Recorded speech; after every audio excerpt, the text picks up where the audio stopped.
Pranakasha live stream.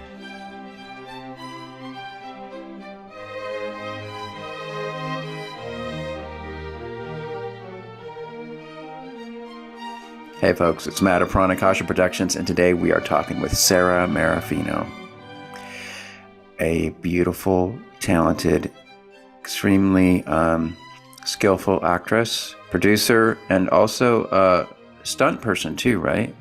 Yeah, I recently got into it, and I think it's really important for all actors to know every facet, and I think it's so much fun. Okay, and I know you from Space Command, and notice, folks, if we look close, right there is Sara. A little bit, slightly different hair color now, but different hair color. Yeah, and I've interviewed Brian McClure and Ethan McDowell, and then I've interviewed Mark Zickery twice, and also Jacob Charlot, who was also in Space Command, and also Angelique. Oh, she's great. All of that. You know, they're not only are they brilliant actors, but they are genuine, authentic, wonderful human beings. And that's the real joy when you get to work on a project that you really enjoy with people that are genuine and collaborative. Man, that's the best. That's the best thing you can ask for. Yeah, and I found out that when they did the casting call, they did sort of a broad sweep I think they looked at like hundreds of people's audition videos. Yeah. And yours was special because you tried out for what ended up being Ethan's role, which was Jack Kemmer, Captain Jack. But you said, hey, why does it have to be a man? How come a woman couldn't do this? Exactly. And so you tried out for it. I did, and they created this wonderful character for me. It was a open submission on Actors Access, and they had specific roles. There was a Jack Kemmer, then there was Lieutenant Bradbury, which was open to male or female, and there was another character I think they that you could you could choose from. And I thought, well, these particular roles that are within my age or gender were just they weren't speaking to me. So I said, you know what? I'm going to take the Jack Kemmer sides that really speaks and excites me. I'm going to put it on tape. And if for nothing else, they could see my work and they can keep me in mind for, another project or another role. And it turned out that they created Laura Essex for me. And I was so honored, and sometimes it works. Sometimes that approach works. Sometimes it doesn't. But I think, if you don't take the risk, you're never going to know. What are you going to lose? I mean, special. Well, it certainly worked because, like you said, they were so impressed that they created a character based on you. Or based on the character that you showed them in the audition, let's say. Yeah, and there's also a little bit of Elaine in there. Mark's wonderful wife. There's a little bit of her spark and her spunk. So it's it's sort of this amalgamation of her and I and Laura or Lorraine is the byproduct of that. Okay. Now I'm going to go to where I said this little remark with you last time when we tried to do this interview a couple days ago, but we got thwarted by the internet gods and we couldn't get any video. Mercury retrograde. I said this kind of offhanded remark where like, you seem to be like just do these tough girl roles, but then you're such a sweetheart to me. I want to see how that works. Of course, I've already almost answered the question because when I was starting to look through your demo reels and stuff, my favorite one is actually the one that I think is your favorite too, because that's the one on IMDb. It's the one called Diana Feud. It's an interesting story behind that. Okay. Is that recent? Is that one that you've recently done? Yeah, that was recent. So kind of continuing with the theme of taking risks and putting yourself out there. So Ryan Murphy, I'm fan of Ryan's work, and the franchise that he's created, and these powerful characters for women and the LGBTQ community. Well, they did a first season of a show called Feud. Okay, hold on. Can we watch it first? Sure. And then talk about it? Sure. On the public side, it's very different from the private side, obviously.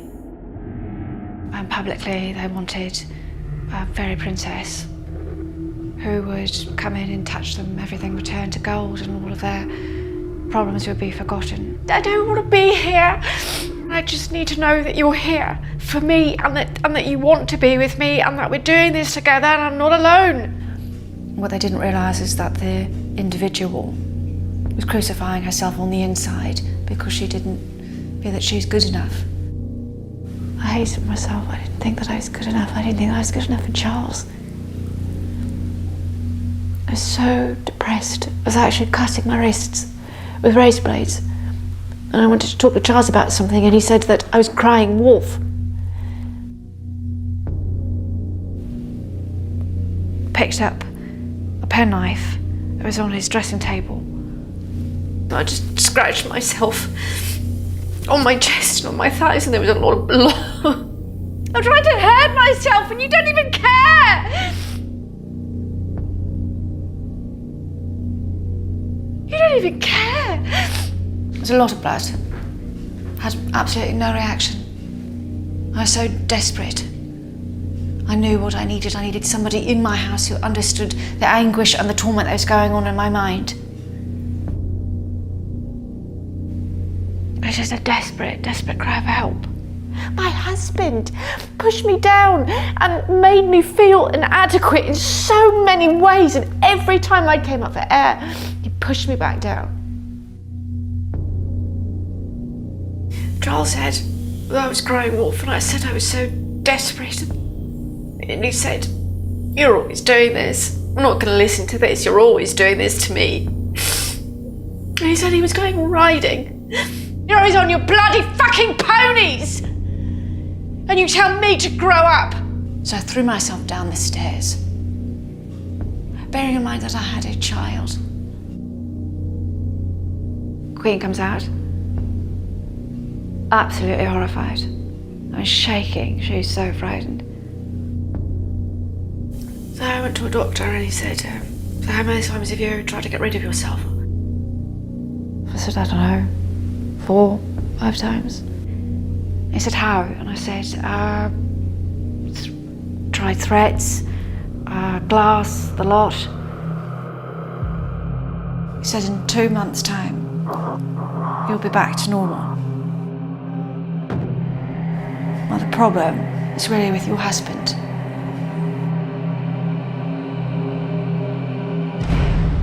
She won't go quietly. So, like I said, this was my favorite clip that you showed me.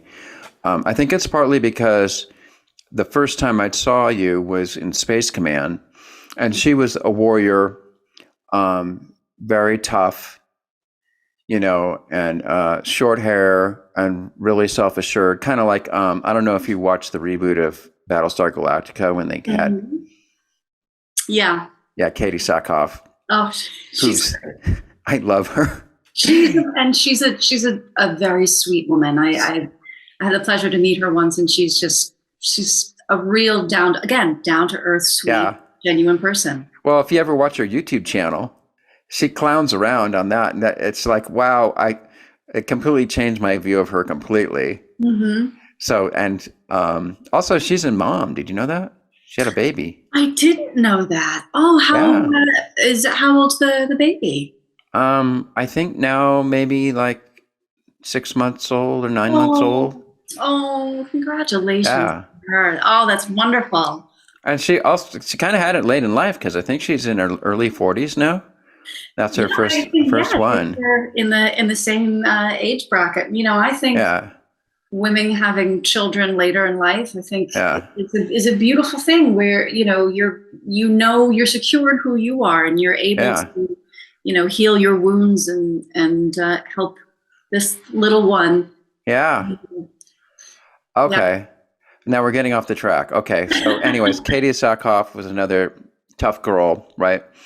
In Battlestar Galactica. And so that's how I first saw you in Space Command. Mhm. And so I think that maybe one of the reasons why I like this clip so much, because it's completely different. Where in this clip, I see how the character you play, you're really showing me your vulnerability, Mhm. right? Mhm. And just completely different character. So that shows a pretty wide range right there. Also, very impressed with your British accent.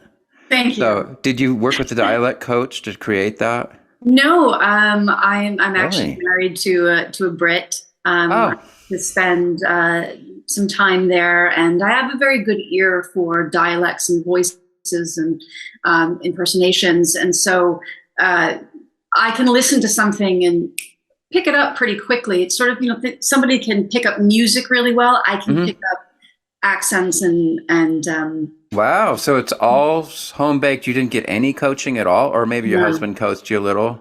No, not even my husband, because he has a northern accent, which is very, very different Okay. than southern or RP dialect or accent. So that was all me, all my own research and, Wow. and daily practice, and until it Okay. becomes second nature.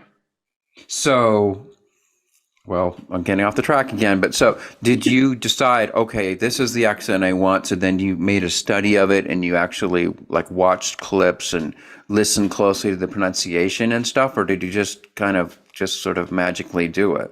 I think it's a combination of the two. I think it's about listening to it. It's about figuring out or observing where is the placement of a certain sound. Is it the front of the mouth? Is it the back of the mouth? What is the tongue doing? Exactly. And then from there, as it starts to work through you, you physically start to shift. Right, And you develop the character. I think for me, it's going in through finding the voice, the actual voice, then helps me to find the character's overall overreaching voice. And so that's what happens. That's how I kind of get into it. Then the physicality happens, and then there's like a energetic exchange, and I can just kind of go from there. I don't know if I'm articulating it well, but it's my approach in. Energetic exchange. Okay, we need to talk about that right now. I also noticed in your IMDb bio, you talked about you did the Stanislavski technique, which I believe is method acting, right? Stanislavski, there's a lot of offshoots from Stanislavski-based training, one of them being the method. I've done Stella Adler script analysis and Meisner.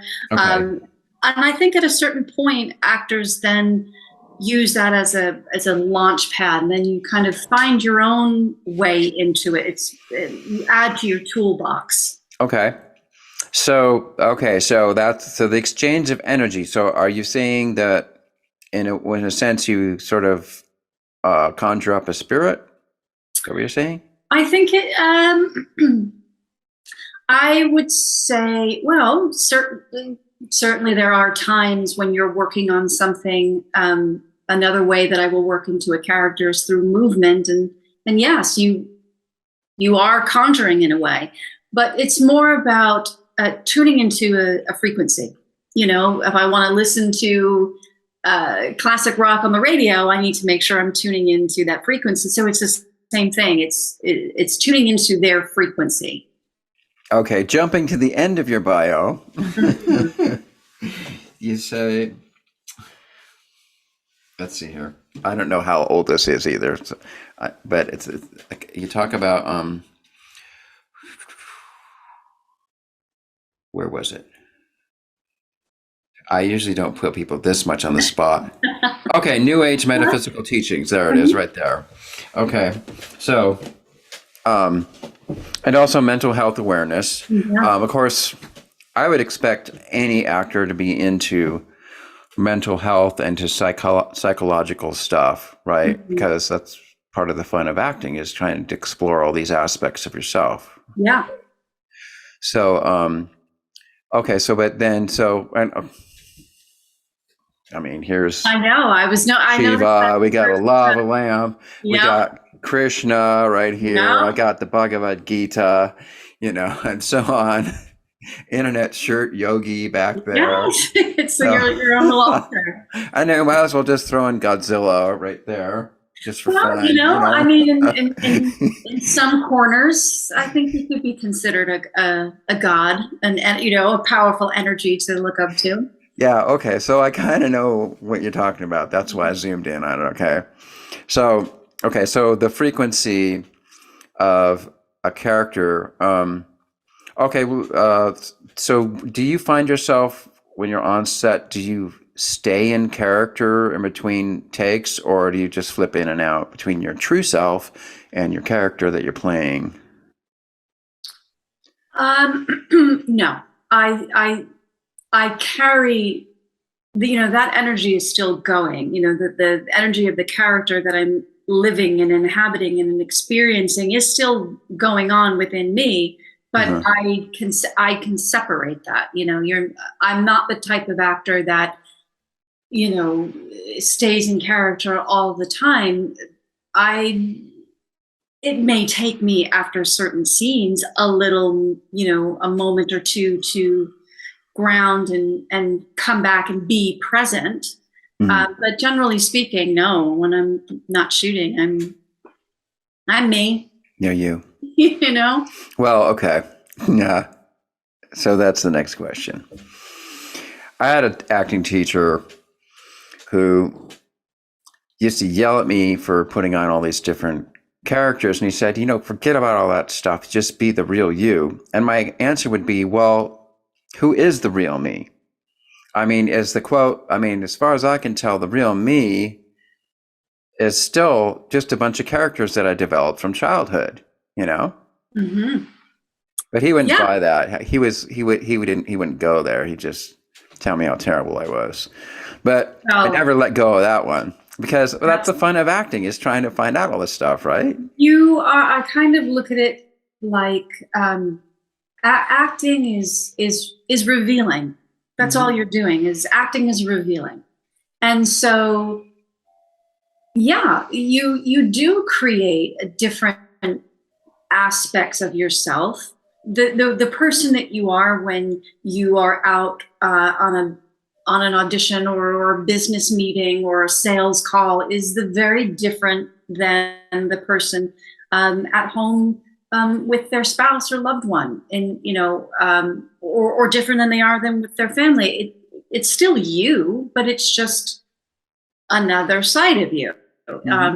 So also too, I think life is about finding who you are. I don't think we ever truly really know who we are until we get to the end.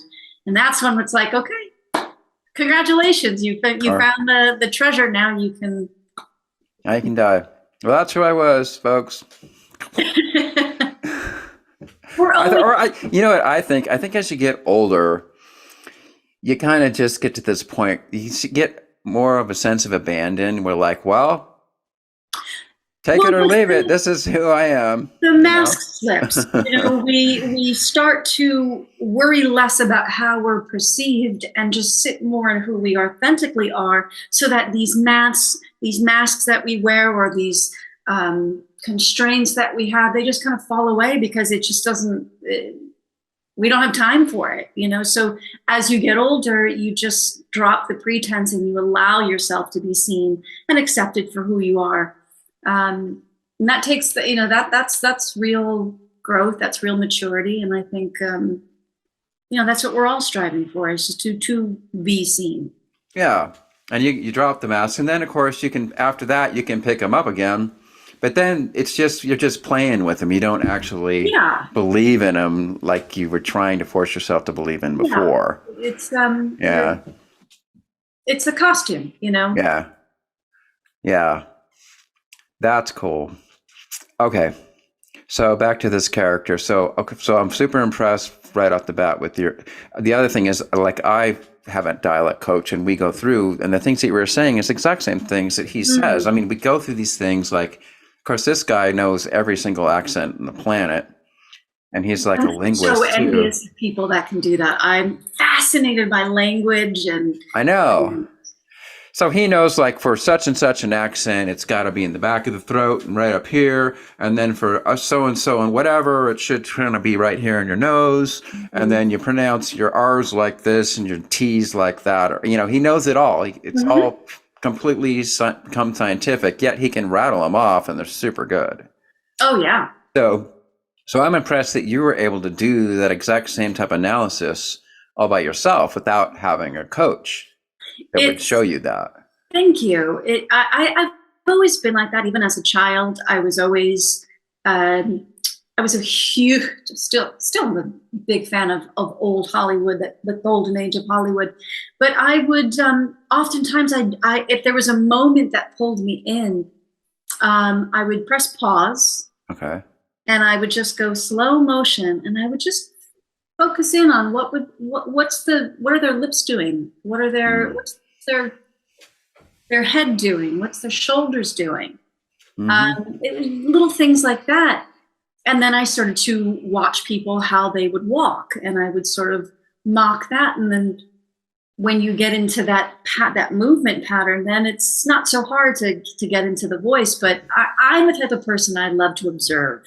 Okay. You know, and how old were you when you were doing this? I was young, 7, 8, 9. Wow. I'm just really, I'm really fascinated by human nature and subtlety, and what did that, what did that eyebrow raise mean? And wow. It's this gets into a whole other subject, because I got in this argument with that acting coach again, where, like, he was saying that I was using my body too much, I was doing too many gestures, and it was all too corny and old fashioned. But my approach to that is, I don't care, because that's body language is fascinating. It's amazing how much information you can convey by just moving your hands around and doing stuff like that, and people understand it. So why should we suppress it? I mean, it seems like it is kind of suppressed in the modern way of acting, of trying to be more subtle. It's yeah. When you think back to older films and theater, it's very theatrical. It's it's slightly bigger than life. And then we kind of moved into more of that realistic, gritty way of acting in the 1970s, and then suddenly it became very offensive to be dramatic or Thing is I just went and saw a play, right? A stage play, and everybody was doing all that stuff that's all considered totally corny nowadays. But obviously on stage, you still got to do that, because you don't get to do these close-ups and see the person's. Have to play to the back of the house, so it's a little different. But I think that can be part of the process. I think it's important to you're always rehearsing. A finished product isn't really ever finished. In theater, it's a living, breathing thing. Film, it's a little different, because it's that moment in time that's been captured. But you're always discovering new things, and I think it's useful to use your body and then tap into that. Like, okay, what does that feel like? And then put your hands to the side and feel that same energy, but just be still. And then what does that do? It's all informing, and then you can add it back in, but then it'll just be second nature, and it'll be, as long as it's authentic and real. I don't think there's, in my opinion, if it's authentic and real, then it doesn't matter if you're doing this or not. For example, while you're talking right now, you're talking, but you're doing all these gestures and stuff, right? Which is all fine. It's all part of communication, right? Yep. So And then we heard a dog bark in the background, and it immediately made me think, well, animals use body language to the nth degree. I mean, that's how they communicate. That's my dog, Simon. But Yeah. it's the same thing. It's where we're reading body language. And I'm one of my guilty pleasures is to watch body language experts on YouTube. If I wasn't an actor, I think I would be some kind of forensics detective or scientist with crime scenes, because I love a good mystery. I love to observe and very analytical. Well, what I like to do, and I don't know, you probably do this too. Sometimes I'll watch a movie and I'll turn off the sound and just watch the body language. Yep. And you pick up so much. You do. Of what's going on just by the way the people are moving. Exactly. Or watch a foreign film and turn the subtitles off. That's a great way to also figure out, what's really going on. If you don't have the ability to understand verbally, you should still be able to know what's going on because it's affecting you physically. It's also, a way that I taught myself. I wanted to teach myself French because I love. Your French is very good, by the way. Thank you. Yeah. So I taught myself French through watching French films because the goal was to be able to work in France or work on French films. So that's how I also. You taught yourself French completely? You didn't even take a French class? Not completely, but yeah, I taught myself and then decided from there to do like Rosetta Stone, and I did a couple of adult classes, but that's how I at least started. Okay. That's the power of film. That's the power of film. So you were a straight A student in school, right? No. Really? I was not. I was a solid B. I was a solid B student. I excelled in foreign language. I excelled in English. I excelled in history. Oh, history. Maths and sciences. Okay.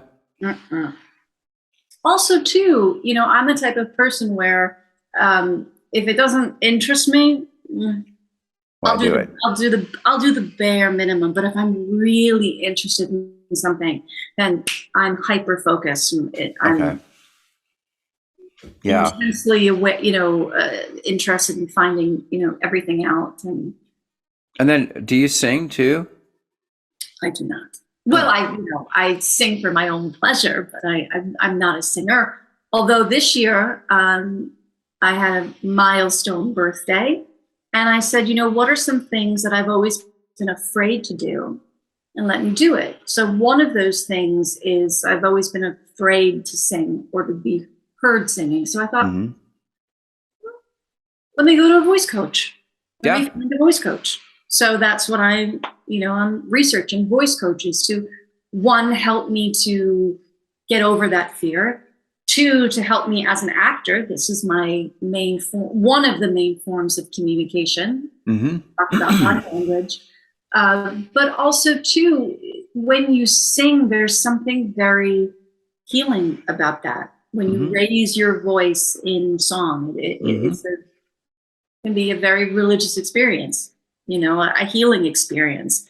Think about, sound baths, and other, flutes and things like that. They have a resonance. And so I think music is powerful. So I'm like, okay, I'm scared of it. So interesting. Let me do it. Because, you're practically there because you already understand a lot about the apparatus of the way the voice works, right? And the stuff that you'll learn from your voice teacher is going to be very similar. Seems like the only difference is going to be, it's going to be that you're going to be holding a musical note in there, but like voice teachers talk about the same kind of stuff, like how to produce vowels and have it resonate in certain parts of your mouth or in your head or in your nose, the back of your throat. The same stuff that you learned as in your accents. Yeah. So I'm excited about that. Yeah. It's also the physicality. How are you breathing? How is your posture? That plays a big factor into it too. So yeah. Wow. Yeah, that'll be. You'll probably be really good at it. Thank you. Yeah, I'm looking forward to it. It's interesting that it's so frightening for you. It is. I wonder. So why do you think you're so scared of it? It's a very vulnerable, that and dancing Okay. are two things that are for me very vulnerable. Huh. Because I'm not that good at it. And like I said, with singing and with dancing, it's intensely intimate. I think more so than when you're acting.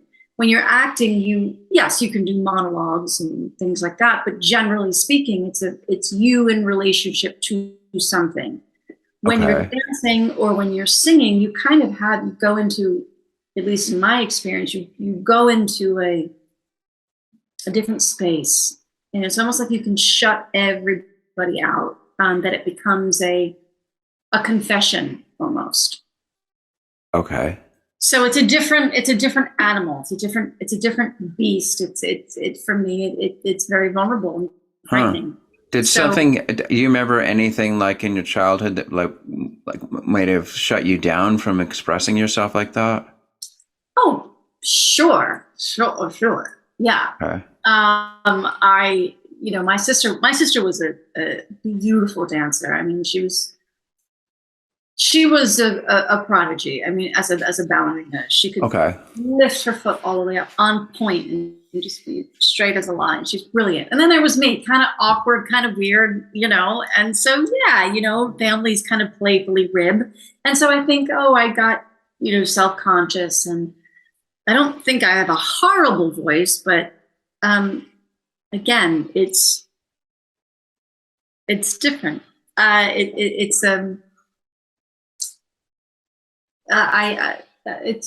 just very vulnerable. It's different, but I'm pushing through that.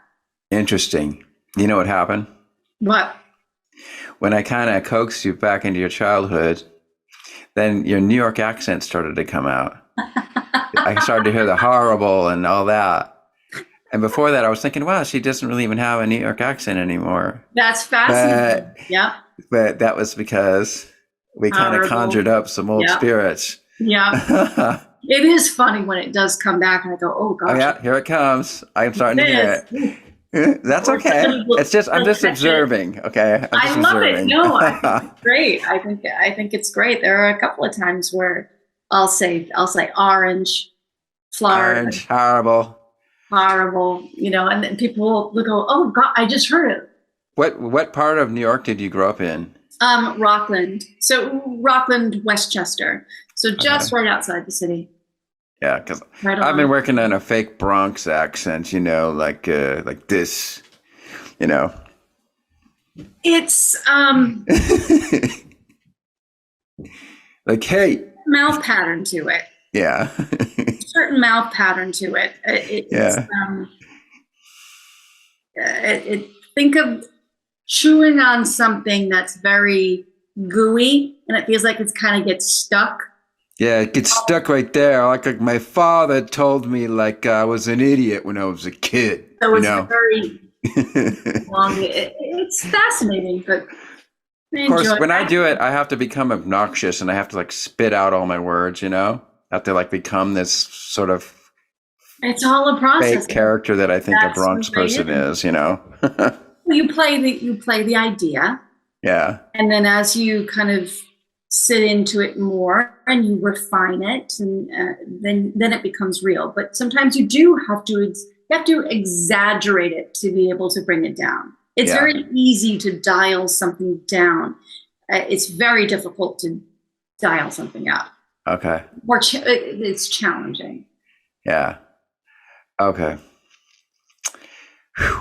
Okay, let's go back to the Diana, the British vulnerable character, because we went on about 5,000 different tangents, which always happens. That's why I have 90-minute interviews, Yeah, no, I think it's fun how it's just an offshoot ideas. Yeah.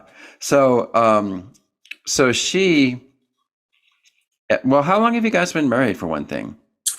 21 years. Oh, wow. Congratulations. Wow. Okay. Yeah. So she's Yeah, I have no idea who the real Sara Maraffino is now. I thought maybe she was the Space Command girl, but obviously not at all. Now I'm like, well, I have no clue, really. I mean, That's like so the person I thought was completely wrong.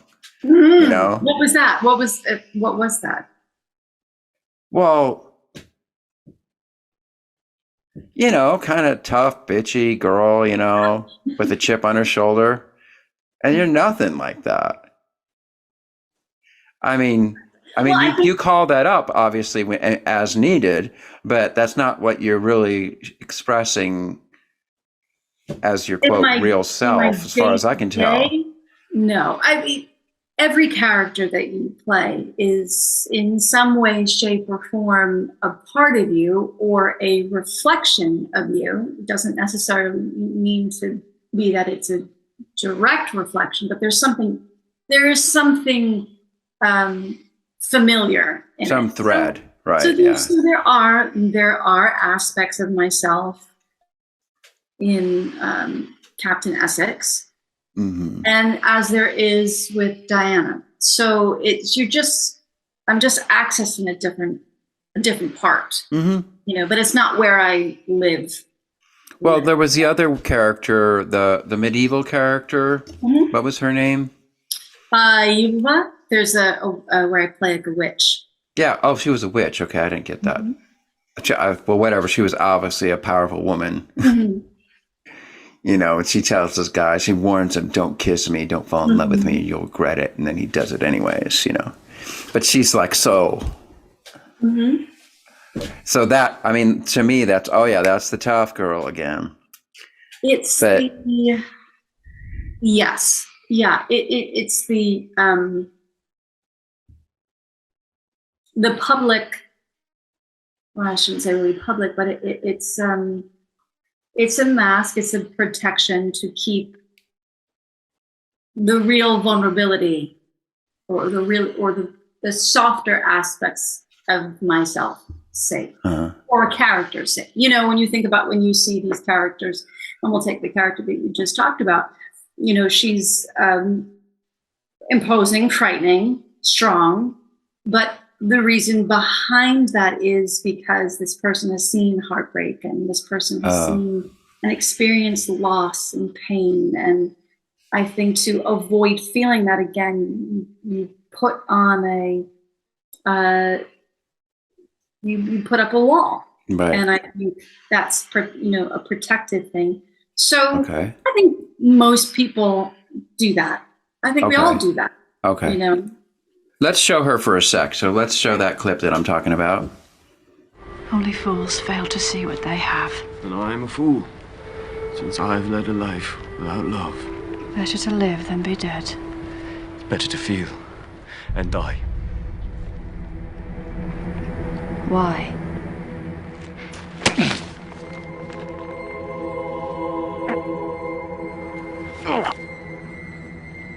Kiss me, and I will have your heart.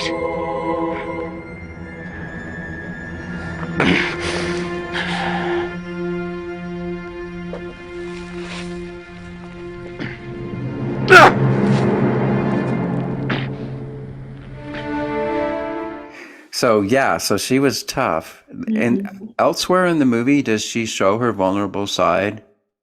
Or is she always just that really powerful?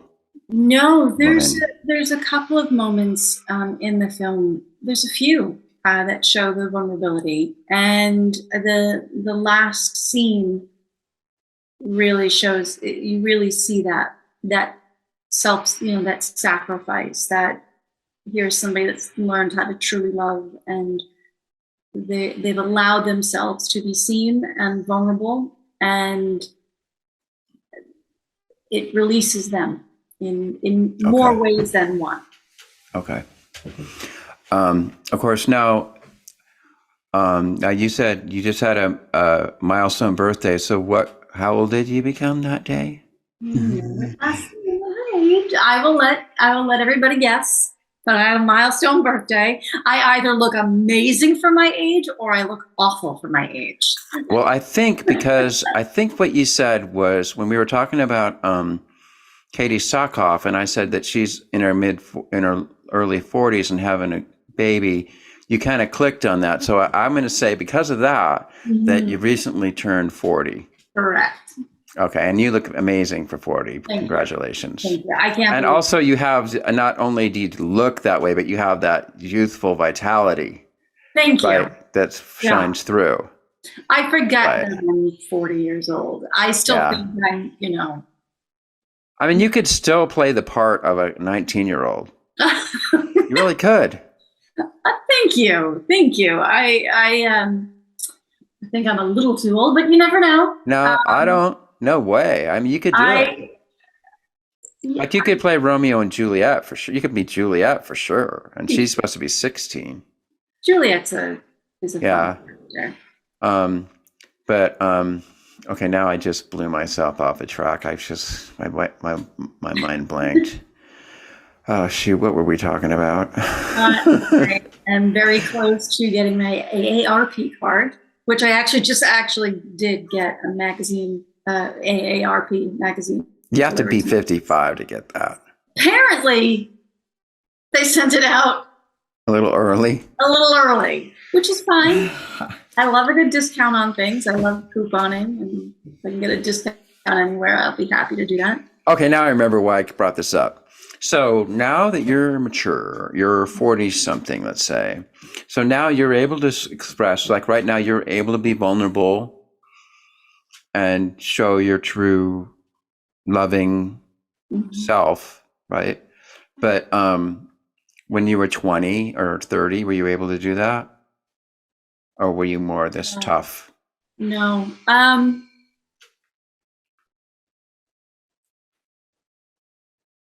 My 20s, no.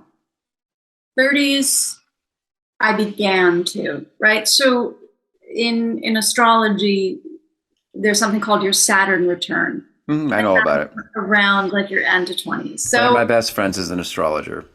So you're aware. So when I was going through my Saturn return was where I really started to allow that toughness, that tough cookie, not facade, but I was able to soften it. I was allowed myself to be seen a little bit more, and realizing that you are safe to express how you feel. You can open up to someone. You don't always have to be strong, or there are many different ways that a person is strong, not just in their armor of spirit or their physical strength. There are different types of strength, and so I have grown and have developed emotional strength, spiritual strength, to go along with physical strength. So yes, I was able to do that, but now more fully. Yeah, I can see that. Yeah. And you were the youngest of the kids in your family? I am a classic middle child. Oh, middle child. I have 2 sisters, and then I have a baby brother. Okay. Yeah. Okay. Classic middle child. I don't know what that's like because I was the oldest of 2 kids. So maybe you could explain a little bit about that. A middle child is someone that is always seeking attention. They're very, they're always doing something crazy, breaking some kind of bone. They're rebellious. They are, they're the best part of an Oreo cookie. It's just you don't have the pressure of being the firstborn, the responsible one, and you don't have the babying that the youngest child gets. You're kind of left to kind of do your own thing. Yeah. But my older sister and I are 13 months apart, so we were raised close, like twins. Okay. Yeah. Were you ever like a punk rocker or anything like that, or goth or any of that kind of stuff when you were a teenager? I noticed you do have a tattoo. Covert. I would say I'm covert. I was a covert punk. Okay. I was this sort of weird nerd in school, but I was able to hang out with the cool kids and then hang out with the drama kids and then the band geeks and then some jocks. I could, whoever I was around, I was able to connect with. Did you play an instrument in band? I was in the chorus. Oh, okay. I thought you were afraid of singing. I was, but I'm in a chorus, so you can't really pick me out. Oh, okay. If I'm singing by myself, yeah. Okay. But in a chorus, I'm drowned out. But I've always had interesting tastes. Gothic tastes my entire life, but I never really wore, the black nail polish or had that traditional look. But my range of interests I do love punk music. Okay. Very much. I've had my head, as you could see in the poster, platinum blonde, purple, pink, green. I have tattoos. Would we like to talk about any of your tattoos? Sure. I've got a couple. Every single tattoo is meaningful. Okay. I have, one I have here is the symbol for the Queen of Wands in the tarot deck. She's creativity and passion and fire and action. And then I have You're going to love me or you're going to hate me for this. Okay. When I show you what I have right here. Sorry to interrupt. No. But I've been waiting for this moment. Somebody was going to bring it up. And you're the one. You win the prize. So see if you can tell. Can you see? It's a Star Trek tarot deck. Oh, how did you know? I didn't even tell you. It's just a black box. How did you know that it was a Star Trek? Well, that's what it is. It's a Star Trek tarot deck. Ooh, oh, yay! We're doing unboxing. So is that bad or good? I mean, so do you hate me or no, love me for it? Great. Apparently, according to the person who made it, people who know tarot and look at this deck say it's really good, like the stuff they picked. Let me see. Well, of course, I don't know tarot that well, but anyways, I mean, the Gorn is what? The Ace of Rods is the Gorn. Okay. Okay. Okay. Can you read tarot decks? Oh, yeah. Yep. Oh. Yeah, no, I'm serious when I say I'm a witch. Have you ever so you know Wicca, so you're Wicca, you know how to do I'm not Wicca. That's an actual Wiccan is an actual religion. Okay. I'm a kitchen witch. I actually come from a lineage of Italian witches and English witches on both lines of my family. Did you ever happen to see Kiki's Delivery Service? No. You'll probably love that movie. It's a classic anime movie. Okay. Japanese anime. Okay. And the storyline is there's this young girl who's like 14 years old, who's her mom's a witch. Mm-hmm. And it's time for her to go out and explore the world and become a witch herself. So she flies off with her black cat and her magic broom and flies off into the sunset and arrives into this town somewhere in this land that's kind of like Japan. And then she just kind of explores the world and starts a delivery service for this bakery and meets this boy and things happen and stuff. But it's all very magical and and a lot of it's up her flying up in the clouds, I love that. So you'd probably really dig it. I want to move to Japan and deliver baked goods. Yeah. Gosh, that would sound so much fun. Yeah. I'll have to look that up. That actually sounds like a really fun thing. Kiki's Delivery Service. And the animation is amazing. It's got beautiful music. What is it streaming on? Is it streaming on anything? I I don't know, because for a while you couldn't get any of those movies streaming. But I think you can at least find clips of it on YouTube. I will. I definitely will. Yeah. I love finding new things. Yeah. Yeah, I do love it. So, wanted that. So I'm curious if he's even seen it. Yeah. Okay. So again, now we're going way off the track. So anyways, I have a Star Trek tarot deck. Whoops. Uh-oh. I better pick up the cards to figure out which one jumped out. Okay. Now we got to do it. I was just about to put it away, but then it said no. It didn't. Obviously, we need to talk about these cards. Okay. Let's see what we got here. You may have to actually interpret it for me. Let's see. Okay. Okay, got him. So what do I do now? What do I do? How many did you drop? I have 1, 2, 3, 4, 5 cards. Okay. Just turn them over. Okay, I'm looking. Okay, I turned them over, and then I'm supposed to place them a certain way, right? Just show them to me. Just turn them around and show them. Okay, well, here's the top one. Okay. It's a 2. Can you see it? 2. I see the 2. Maybe I might have to describe it. So this is 2 of rods, and then it says, okay. What are little girls made of? Well, that's weird. Well, that's the name of the episode that it belongs to. Oh, okay. Well, okay. So that's, looking out, and 2s are usually, at least with the 2 of rods or 2 of wands, it's about assessing, looking out, about to embark on an adventure.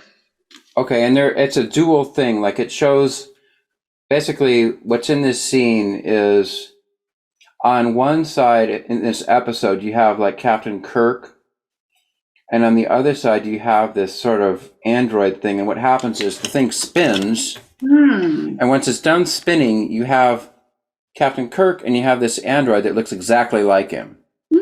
So there's like this idea of transformation that happens. Plus, there's this duality, sort of like Gemini. It's interesting because every deck has a different energy. It has its own messages. So for me, I do intuitive tarot reading, which is I will look intuitive. Intuitive, okay. Meaning that I'm not going to necessarily go off what the traditional definition of it is. Sure, I will keep that in mind, but there may be something else that it's telling me through the symbols that I'm getting a different message. Okay, so I'm going to throw you the next one. Number 6. 6 of rods. And this is from the episode called A Taste of Armageddon.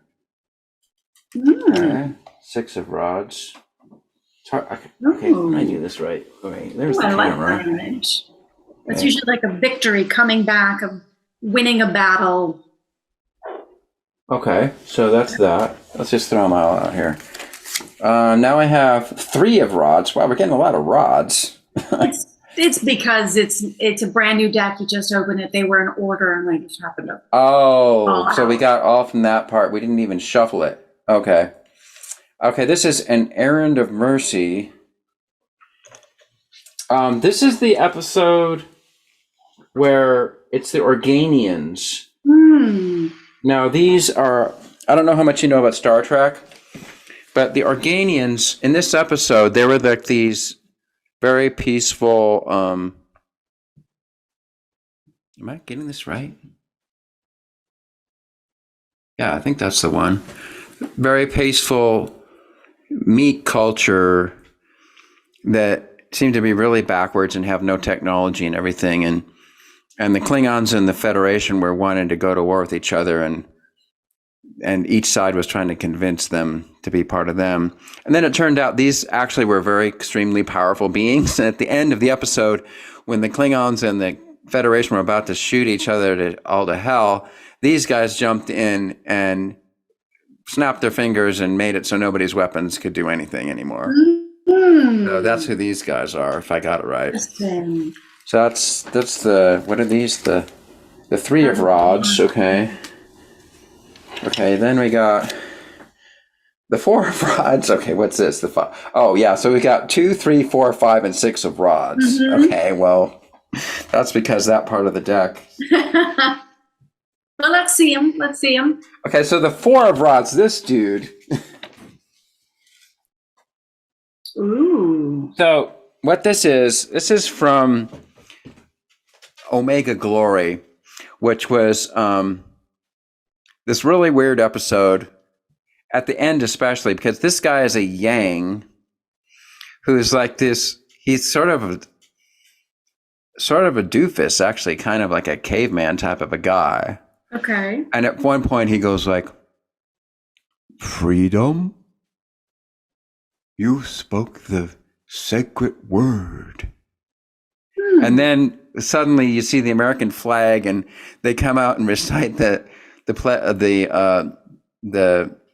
Declaration of Independence, even though it's just some planet like light years away from Earth. Okay. And so it's all pretty unbelievable. But To me, anyways, that's this dude. Like foundation. So the 4 of Wands is like foundation. That's usually a card for marriage. So when you say like the founding fathers, Founding fathers, yeah. freedom, that kind of that's a new foundation. The cardinal directions or something like that, or Yeah. that kind of stuff. Okay, finally. And then the last one, 5. So that would be the 5 of rods, or the pentacles. And this is the Savage Curtain. So what this episode is okay. Now, hopefully you can see that. Interesting. Okay. So what you got now is there's this rock monster who's quite capable. And what he does is he's this race of beings that the idea of good and evil is totally foreign to them. So they're trying to make a study of it. So they get a bunch of Klingons and Federation people. They basically sort of lure a bunch of different beings down to their planet, and half of them represent good and half of them represent evil. And then they all have to duke it out with bows and arrows and knives and spears to prove which is better. That's the card of conflict. Yeah, that's number 5. So in like a traditional red or white deck, they're all sort of, they have their wands and they're all sort of attacking and blocking, but there's not actual real, it's sort of performative in a way. So that is pretty spot on. Okay. It's pretty spot on. I like that. I like that deck because what's really interesting about it is that so any deck that you use, you have to have a connection with it. So if you have somebody that is deeply in tuned to the Star Trek world, they're able to look into their memory of these scenes and go, oh, well, that's what the message is coming up for me. So that's the beauty of intuitive decks. Decks like that are great for advanced tarot readers. But no matter what deck you use, it's a tool to tap into your own intuition. Right. That's all it is.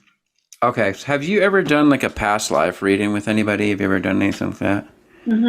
I had a friend of mine who does it all the time, and I had her do it with me.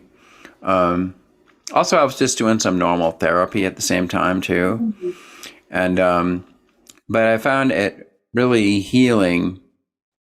And that's another way. I mean, I guess a tarot deck basically taps into all the energies of what's makes your life happening now. And of course, it's tapping into your present life and your past lives and your future lives. Of course, I have a new theory, actually. Oh, okay. What is it? It's not that you really have past lives. It's more like you have all these simultaneous lives that are all affecting themselves now. I mean, they're all affecting themselves in a sense of sort of nonlinear time. So that's why you can do a reading back to your past life and heal whatever happened back then and affect yourself now. Or you could just explain it psychologically, saying you just went back and whatever it was that imprinted you. Anyway, it doesn't matter that much. I But think you articulated it really well. I mean, I think, I it's all happened. It's time isn't linear. It's all happening at the same time, and there are alternate realities, and it all potentiality exists. It's just sort of tuning into that frequency. So yeah, I've done it a couple of times. I've even, I have pretty intense dreams that, where I will astral project. Okay. Actually project. And you can remember them? Mm-hmm. Sometimes not, in the early days, I wouldn't, but now I can remember them. Have you trained yourself to be able to do that, or it's just natural? I think it's a little bit of both. I think, we all have the ability to do it. We all have intuition. We all have the ability to tap in and connect with other beings and energy. But I think some people are more in tuned to it, where it's easier for them. Mm-hmm. And I think that's because they've done the work. Mm-hmm. The people that are just sort of waking up to it, right, they find it challenging in the beginning, but then it gets easier. Right. Well, you get into the whole point of like, why are you on the earth? Mm-hmm. Like some people will say, well, if you're on the earth, then why are you flying around in the astral plane all the time? Like if you're on the earth, you should be on the earth. Because you were on the astral plane before you came to the earth. But it's the same time. There are different levels of the earth. Yeah. The Okay. physical, and then the auric, and yeah. Okay. We're supposed to be talking about acting. Oh boy. This is so. So I guess you did some past life healing, and that was basically part of your healing. So that's how also you were able to unlock your truer self, let's say. That's what makes me a better artist, because I'm able to tap into that. I'm open. It's that my instrument is facile. I can I can tap into things a lot easier. There's nothing dragging me down. I mean, I still have a lot of work left to do, and but I do feel like I have grown as an actor as I have opened up and allowed more of my authentic self to be seen. Because when you are acting, you have to be authentic. Mm-hmm. People notice when there's an inauthentic moment. People, even if it's very obvious, consciously are aware of it, they feel it. They're like, "Oh, that didn't feel right." Right. So again, this one with the what was it called again? The Diana. Oh, the feud. Is this one of your most recent clips? One of them. Mm-hmm. What's your most recent one? My most recent one. Or one that you particularly are proud of? That one really is the one that I'm really proud of. Although I've worked on Leading Anon, Killing Anon, which is part of a series that my creative partner and I are developing. But this one I'm particularly very, very proud of. Yeah. Well, I can see, I mean, it's pretty obvious giant amount of evolution that happened. Thank you. Super good. I mean, yeah. So do you think you'll go back to doing other roles, back to being the tough girl again, or are you kind of done with that? I think there will always be an aspect of that. Do I enjoy it? I'm ready for new challenges. Mm-hmm. I'm ready for new challenges. But I think there will always, no matter what character I work on next, I think there will always be a little bit of that. Because that's part of you, right? That's who I am. You can call that up. Whether it is expressly written into the character description, or if it's just by my essence that I bring that. It's always going to be there, but it will take a different type of form. Yeah. But I do like playing villains. I do like Yeah. playing villains. They are very fun. So I might play a different version of it. Well, of course, yeah, you could kind of make fun of yourself too, Mhm. and do like a comedy version of it or something. You Oh know? yeah, I absolutely love comedy. I think laughter's it's the best medicine. I love it. Yeah. And also too, you know, villains are people that have been deeply hurt. Right.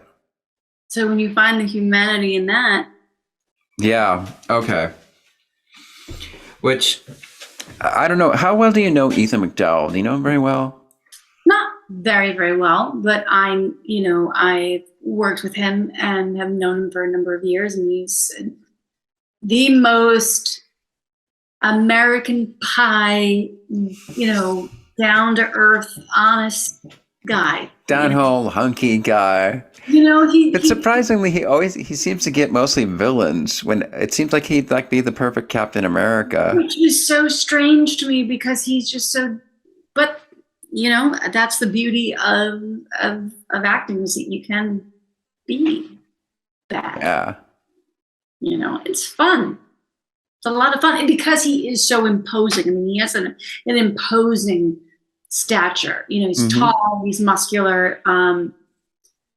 He's got that jaw. He has the jaw. He's got like a real rugged feeling to him. So I think of course he can play those roles, but I only know him as just a very sort of Jimmy Stewart-like. Yeah, that's a good way of putting it. Humble, wholesome. Yeah.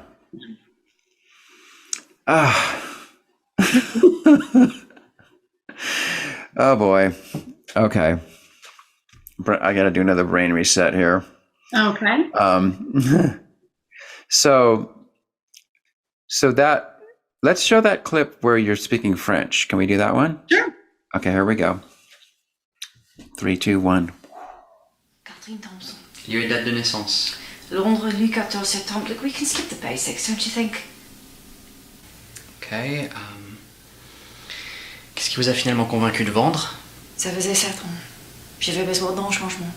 C'était la bonne offre au bon moment. Mais les autorisations, comment se fait-il que vous les ayez obtenues aussi rapidement? J'ai un ami au consulat qui s'y trouve étonnamment du vice-consul. Ça facilite les choses. D'accord. Ouais. Non, donne-nous 3 minutes, on arrive. J'ai dit 3 minutes. Alright, he's downstairs and apparently ready to go.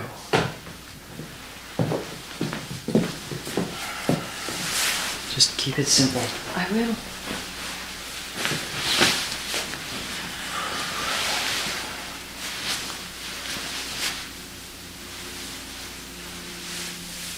Looks good.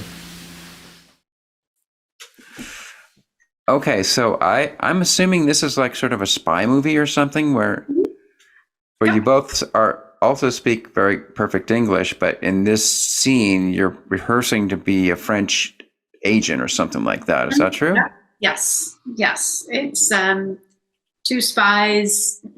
They have a personal relationship as well as a professional relationship, and it's in that moment before getting ready for a big job and making sure that everything is done properly so that no one can, it's kind of reminds me of the scene in Inglourious Bastards where he holds his fingers up to say 3 as opposed to 3.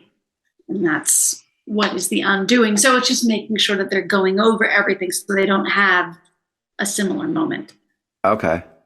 And in the movie, is she wearing a wig, or is that so that even in the movie, the hair that she has in that scene isn't her real hair? Correct. Yeah. Okay. I was going to say, it looks cool. Actually, it looks cool on you. Thank you. Yeah. I like it. Yeah, I was a fan of that. That was one of the contributing factors into deciding to go back to my natural color. I was like, oh yeah, that is kind of that's your real so we're seeing your real color right now? real color. Yeah. Kind of a chestnut. Just chestnut. Chestnut. Yep. Yeah, this is my real color too. I love Except it. for the fact that it's colored. Ah. I mean, it used to be my real color, but now it's this. just giving it a little help. It's getting a lot of help. If he didn't have that, it would be gray all the way. I think gray hair is such a. I'm envious. I hope I go completely silver and have short silver hair. You'll get it soon enough. I'm already starting to see some. I mean, I had to go through. Strands. It took me several years to decide whether it was spiritually advanced or not for me to color my hair. And I finally decided I want to color my hair, and I don't care. There you go. It's not going to affect my inner state. No. Just going to make your outer state. It just makes me think I'm younger when I look in the mirror. Curb appeal. It's so that your curb appeal is presentable and inviting. Yeah. Surprisingly, I don't mind wearing glasses. I think glasses are cool now. They are. I just got a really cool pair, and I like. Oh, can we see them?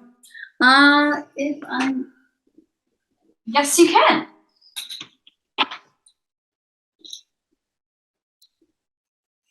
Oh, interesting. That's interesting. Wow. Mm-hmm. So, who do you become when you put these glasses on? Who do I become when I put these glasses on? It's just the other thing is that's the only thing I can think of. Is this okay? You know, it's the weirdest thing is the moment you put your glasses on, I suddenly noticed your earrings. And all up till now, I didn't even know they were even there. That's weird. Look at that.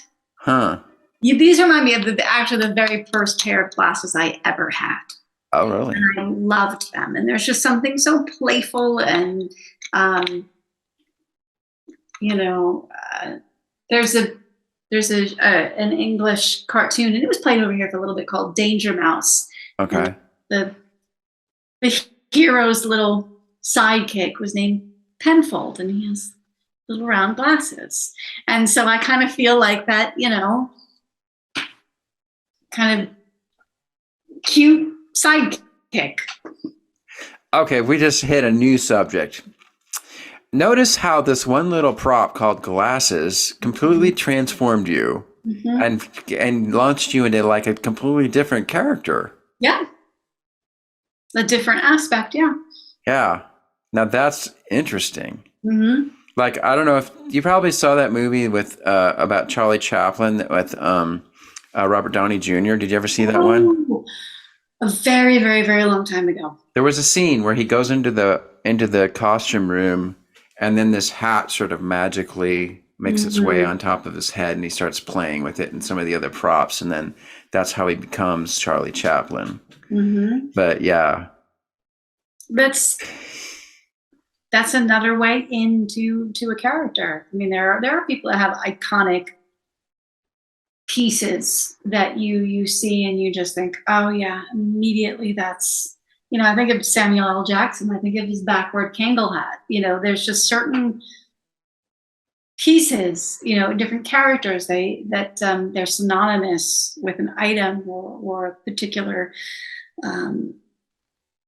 quirk, and it's because during the process of creating the character, you find something that just for whatever reason is your way into the character. It's like your spirit prop. Yeah, in a way. Yeah. Right? If there is such a thing. Well, we just invented it. If it isn't, if there isn't such a thing as a spirit prop, there is now. There is now.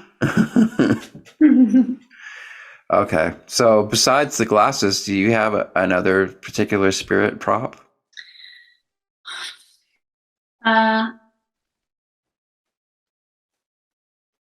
think anything. You can be given anything. And you'll use it differently. And anything can be a prop.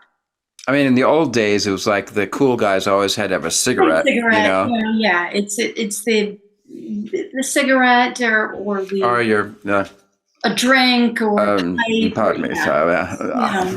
It's a little. Sometimes they're pacifiers. Other times they are, an extension. They're a grounding piece. props can be what grounds you into the world that you're in, the character that you're in. So for example, if there's a character you're playing, an earlier question was, do you stay in character in between scenes?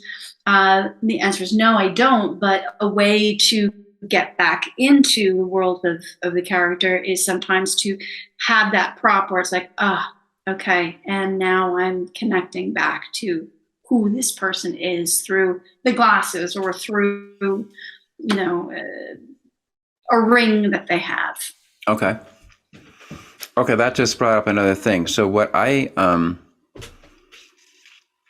kind of late to the acting game, but what I found that I really loved about acting was once I realized I could create these different characters that are sort of myself, but not really. Mm-hmm. I realized that they're extremely useful in real life because, say I got to go to a meeting and I got to be tough. Mm-hmm. Before I couldn't do it because I thought this is just me, but now I can just go and put on my tough guy character and he works great in that particular situation. Yeah. Right? As long as it's, there are times where that you're not confident and you have to act as if you are. Yeah. We act in daily life all the time. But what I found was before that, I used to always fall into this character of like, I'm not quite there and I'm not quite sure of myself. Therefore, everything I'm doing is half-assed. You know what I mean? Mm-hmm. But then from having a bit of acting training, it allows you to just, doesn't matter what my true self thinks. If I can believe in the character I'm creating, and the character believes in himself, then that's who he is. Exactly. And, and like I said, we're playing roles in our daily lives, whether we're aware of it or not. It's not fake. It's not phony. It's just a different side of yourself. Different mode. Yeah. Yes, of course. And then there are con artists and sociopaths and things like that. That's a different story. But generally, you how you are at work is different than how you are at home. And sometimes, you do have to fake it till you make it in certain instances, Okay. And if you have to go to a meeting and you really don't want to do it, you just have to figure out a way to, okay, well, here I am. So let me just be present. Mm-hmm. Yeah. Okay. You've read The Power of Now, right? Mm-hmm. Okay. I could tell. Great book. And if you guys haven't read it, you got to read The Power of Now. Very good. Eckhart Tolle. And if you have read it, you might as well read it again. Right, yeah. And again and again and again. Because it's one of those books that you can't really read it cover to cover. You have to study it. And just or you can just open it up in a random page and read that particular page that day, and kind of like a tarot deck. Yeah. What do I need to hear today? What do I need to think about today? There are times where I wouldn't get past a particular paragraph, and I would just go, well, I don't understand it yet. So until I understand it, I'm not going to move on. And you'd have like your own little mini study session. What does that mean? Why I can't articulate it, but this is what I'm feeling. And a lot of the times, when I talk about anything, really, I don't really talk about it from an intellectual point of view. I always go from this is how it makes me feel. Okay. And right. That's what it really boils down to. I may not be able to tell you, facts of X, Y, and Z, but I can say, well, this is how it impacted me, which is just as important as, an intellectual conversation. Mm-hmm. But you're very articulate. So, the person you are now is able to articulate that very well. Thank you. Yeah. Thank you. I've been working on that. Yeah. Well, you're doing great.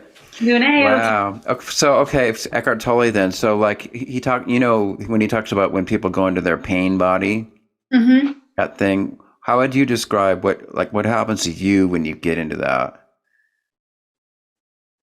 When I'm in pain. Well, when they talk about when your pain body sort of erupts, and then you sort of become the monster version of yourself. Mm.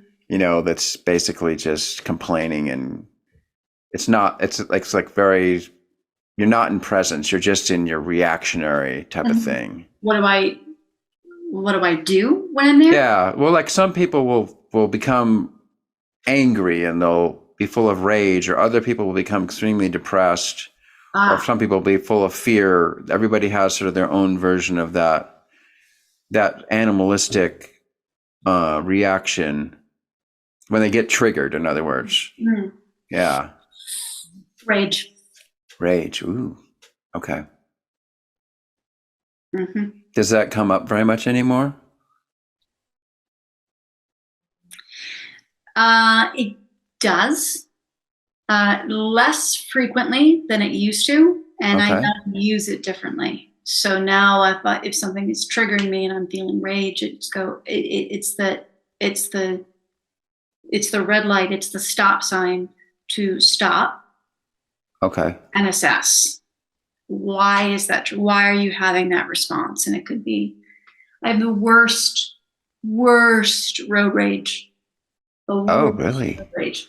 And I have to stop and go, well, why is that? And and I've been getting to the bottom of what that is. Okay. I'm able to I'm able to catch it. So before it even happens, I'm able to kind of set myself up for success. Okay.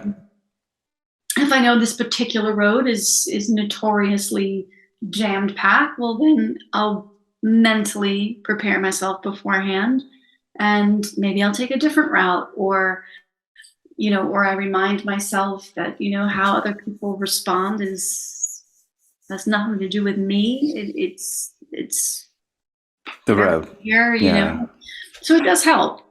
Of course, you live in LA, so. And people are idiot drivers, but that's me judging. Okay. So interesting. I once heard it said that if you find somebody who's being super nice, you're guaranteed if you go underneath that, you'll find someone who's super angry. So all this time I'm like, she's such a sweetheart. She's so nice. And then you said you have rage. So that sort of solidified that for me. But I'm not seeing the rage underneath. All I see is this sweetheart. Because but the thing is that when, yes, I am. Okay. Unless you cross me, unless you disrespect me, like the witch. It's you cross me. Yeah, you cross me, you disrespect me, then we're gonna have problems. Okay, and then is that person written off forever, or do they just get like thunderbolts, and then is there some chance of redemption after the thunderbolts and the lightning? Yeah, there is. Is there? There Hopefully. is. I mean, I give people as many chances as they need to either prove that they should go, or whether they have proven themselves to be somebody that is honest and trustworthy. And I give people as many chances as they need to prove themselves one way or the other. Okay. So besides road rage, how does someone else trigger you? I can probably answer it, but I just want to hear your answer anyways. Like, what's the thing that really pisses you off? Lack of consideration. Okay. For people around you. Common courtesy. Okay. Rudeness. Okay. Nastiness. Things like that. Okay. Don't like it. I think at some point you'd probably really get pissed at me, because my wife accuses me of these things quite often. So we all listen, and guess what? I am just as guilty as being rude, and all of the things I just listed. Okay. We all are. So sometimes things that trigger me are things that I see in myself. I'm like, oh yeah, I do that. Because nobody's perfect. We all have our own faults. Okay. We're all works in progress. We all have aspects to ourselves that we don't like, but that's the whole, but there are people that, listen, no matter what, you just don't gel with them. You just don't like them. Yeah. That happens. Right. But generally speaking, I don't really blow up a lot, but when I do, then it's done and over with. I'm okay. But generally speaking, I'm a pretty easygoing person. Okay. Because I'm so giving, and because I do care and I go out of my way, that when somebody does disrespect me or somebody doesn't appreciate what I've done or somebody, that's that hurt, and then my hurt translates into rage. So yeah, it's the same with my wife. She whenever she's hurt, she always goes to anger. Well, it's hurt people. That's the one. Yeah. But it's normal. I mean, everybody has what some people will become insular and they'll become depressed. Other people will numb how they feel. I know that one. So it's learning how to have healthy responses to conflict. You're not going to avoid conflict. Yeah. How do you navigate that? And so I'm navigating that better. Right. Isn't it weird how as adults, it's like we have to figure everything all out all over again? Because you're finally at a point where you know who you are, and that you're able to now come from a place of who you are, not what you told you were by your family or what was instilled in you. You can make decisions for yourself, and you can decide, I'm going to do this differently. I don't have to do it the way I've been told. Okay. So who are you? Who am I? I am a wife. A wife? I am an artist. An artist? I'm a healer.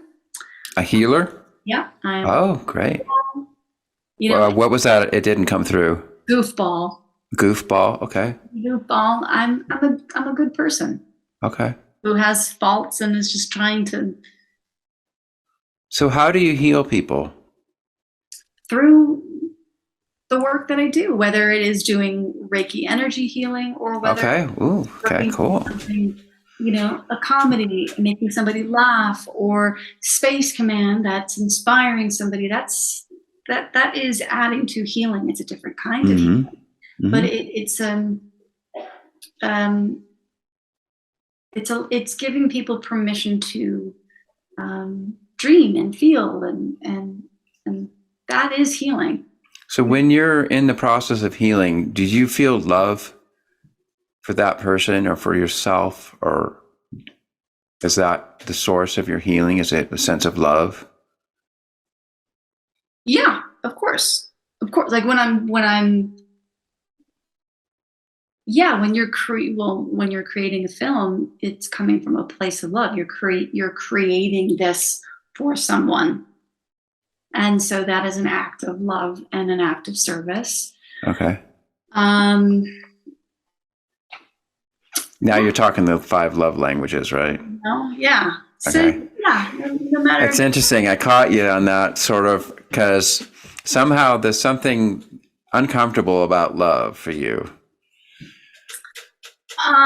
It didn't just come out like, yeah, of course I feel love. That's how I heal people, from love. It's an interesting question. I've never. Okay. It's like, well, of course it is. Of course it is. I wouldn't be doing it if I didn't. Right.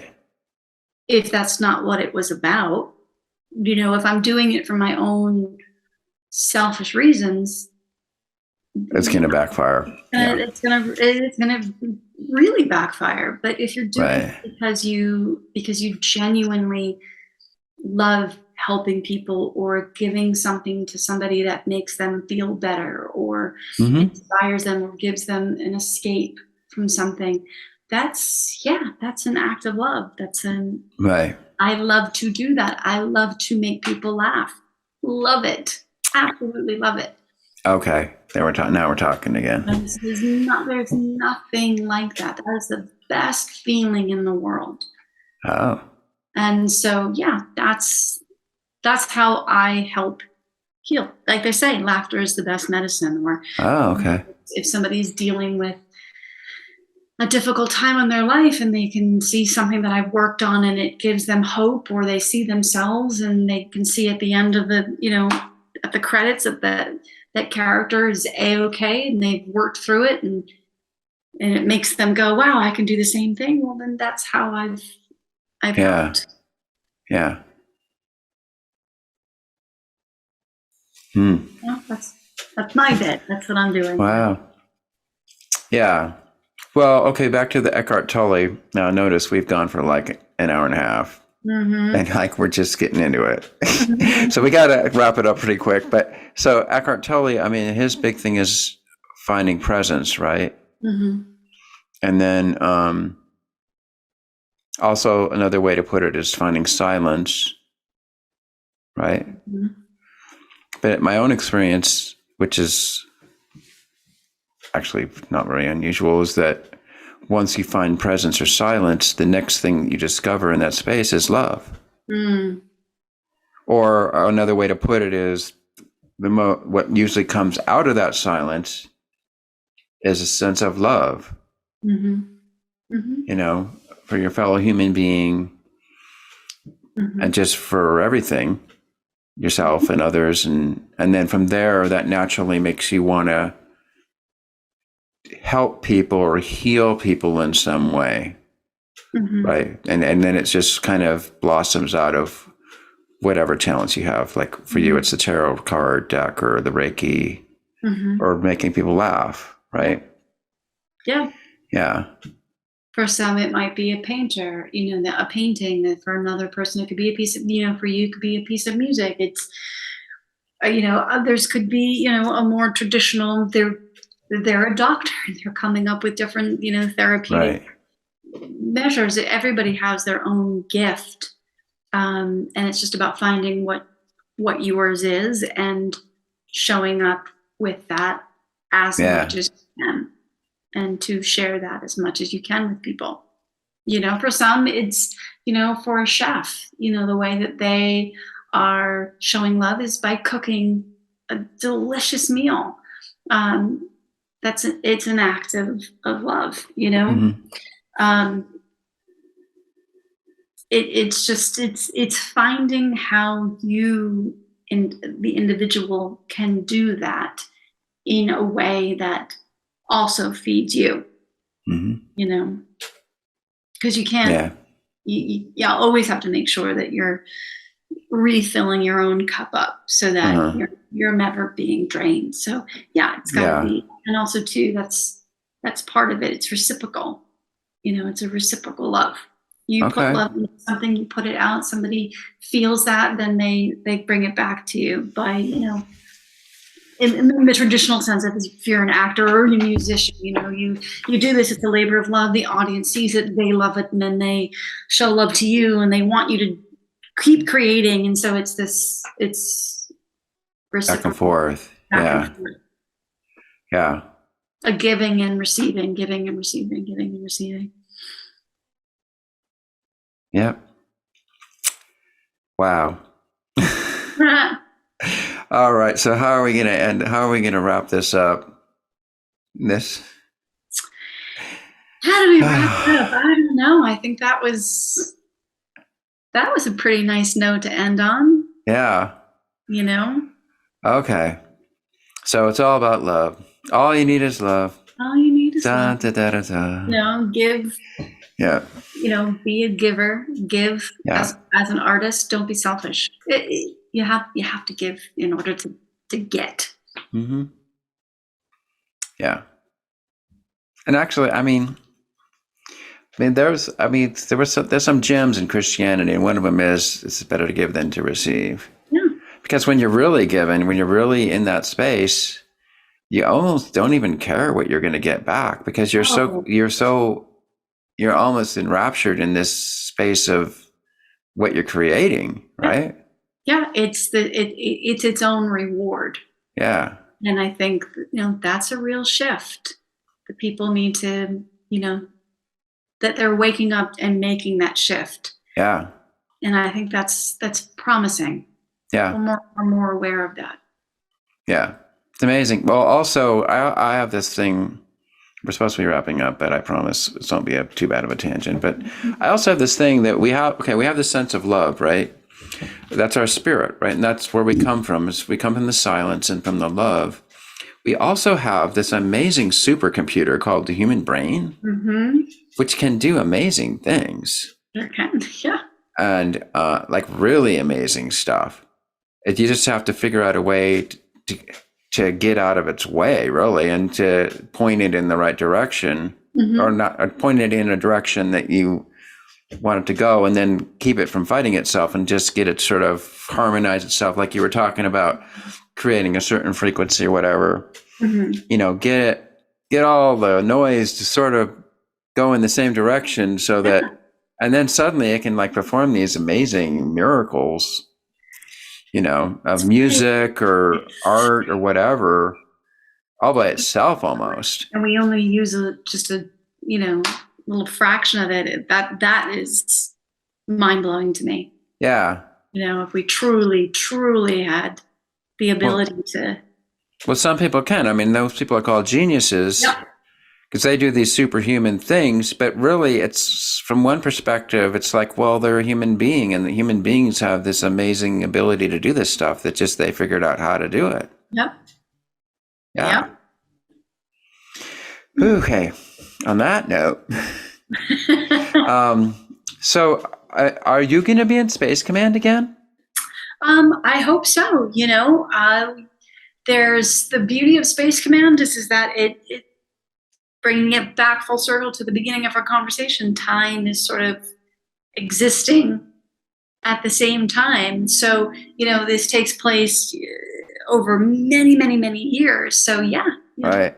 Or maybe, what they could do? They could bring Sara Maraffino back as a completely different character. Now, that would be cool. That would be so cool. That would. I like that idea. Okay, I may have to put the bug in Mark's ear. Okay. He just happened to email me today. So maybe some kind of oracle high priestess. You'd be perfect for that. I mean, last time they created a character for you just because they were so impressed. So maybe another one. Maybe an oracle. Maybe lightning can strike twice. I don't know. I like that idea. Okay. All right, Sara. That's it. We got to stop. Otherwise, we're going to do another one of my 3-hour interviews. Oh, I know. Well, you can always come back. Yeah, I'd love that. So we got to put things in the thing. So we have your IMDb page. Mm-hmm. Do you have a website, Sarah, like a SaraMaraffino.com? No, I don't. Okay, but you have Instagram, right? Instagram, yep. I've got Instagram. Facebook. I think you're on Twitter too, right? Not so much. Okay. And what other social medias are there these days? TikTok? Not on TikTok. Me neither. Well, then there's their Vimeo that's got all your different reels and stuff. And then, are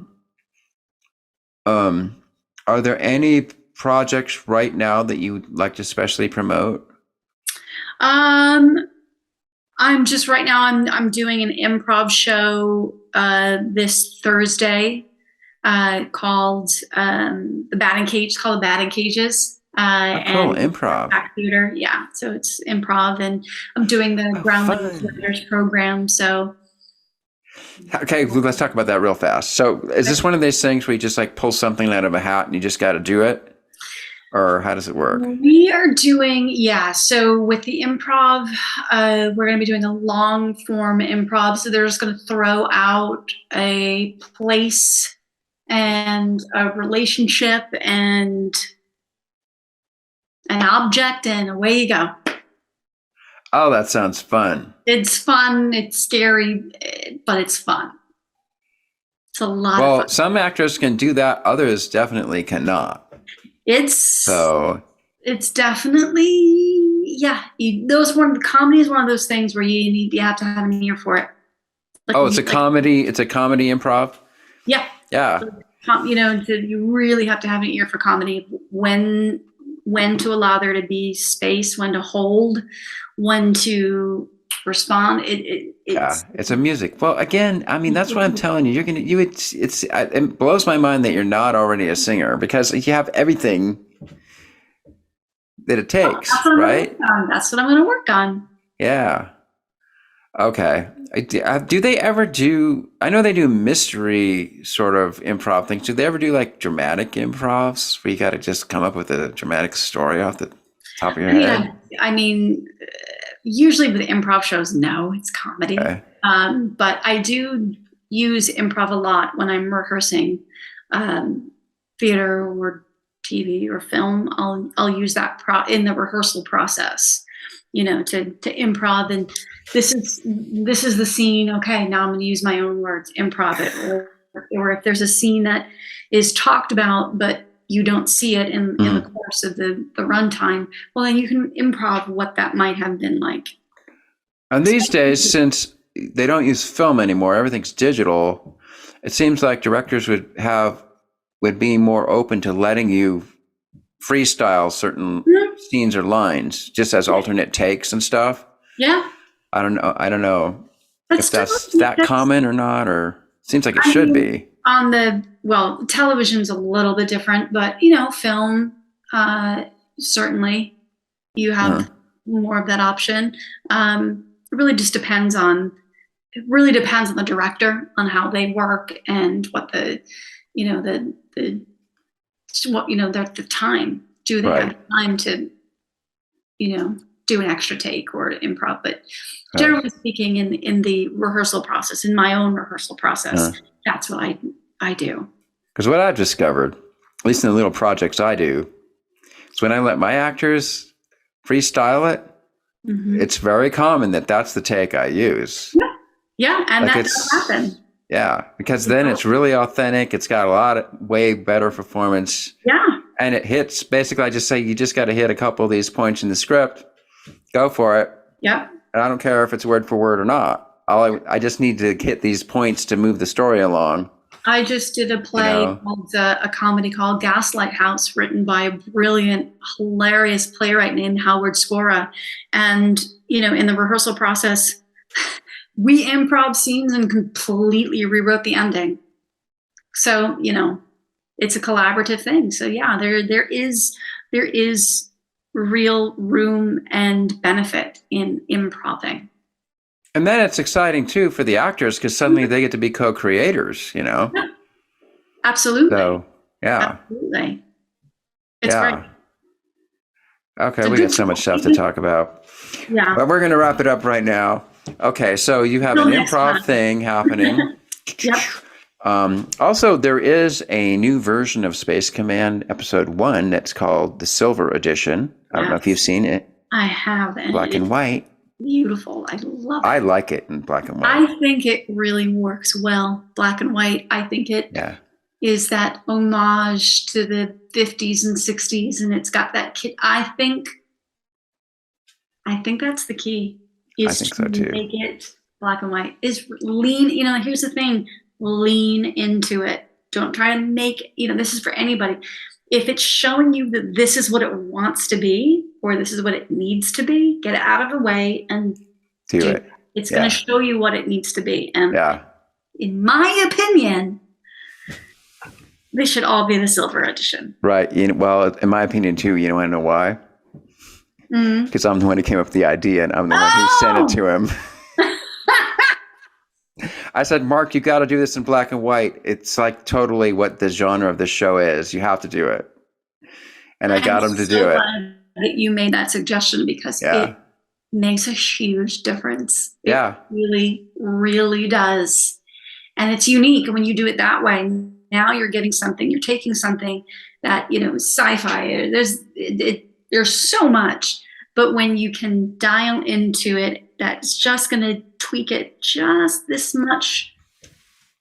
Right, because now it's not sci-fi, it's retro sci-fi. Retro sci-fi. And suddenly now you can have stuff that's a little old-fashioned and maybe a little corny, but it's retro sci-fi, so they did that on purpose. Or whatever, Yeah. The graphics are fantastic. They're fantastic in these. For the budget that they have and what they were able to do is phenomenal.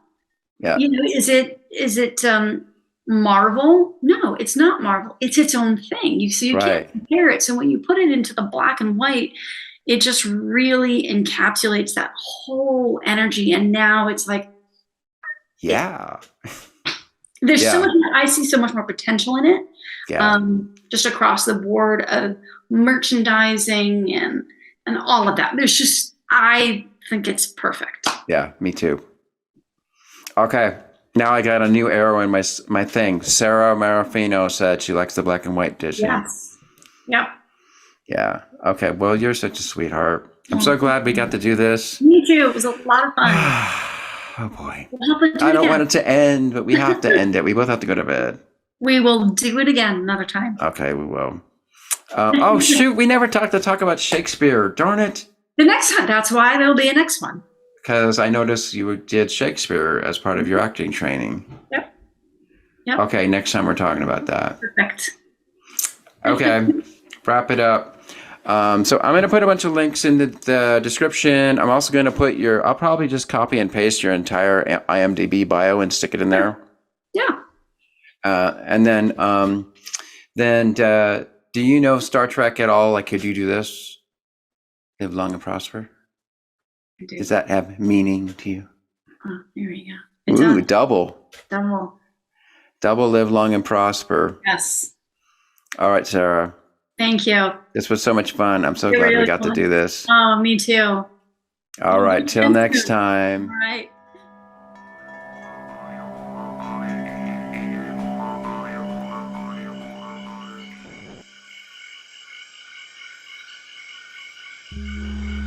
Pranakasha production. Fantastic creations emerging spontaneously from the space of life. For the benefit of all beings everywhere. We gotta